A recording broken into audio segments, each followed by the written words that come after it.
Hello everyone and welcome back to another video from Apps Academy. In this video, I'm going to show you how to log into your existing account on the Pocket Casts application. So let's get started right away. First of all, open up the Pocket Casts application on your device.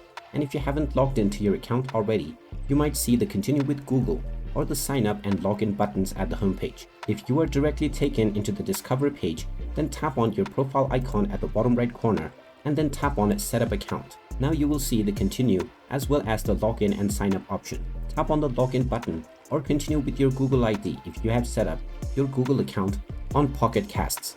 Now within the login screen, just enter your email address that you have used while signing up for your account and then type in your account password underneath within the password box. Finally click on the Login button and now you will be logged in to your existing account on Pocket Casts right away. And there you have it. That is how easy it is to log into your existing account on Pocket Casts. If you find this video helpful, make sure you hit that like button and subscribe to our channel if you haven't done so already. Also ring that notification bell to never miss another update from us. Thank you for watching and I will see you again in the next video.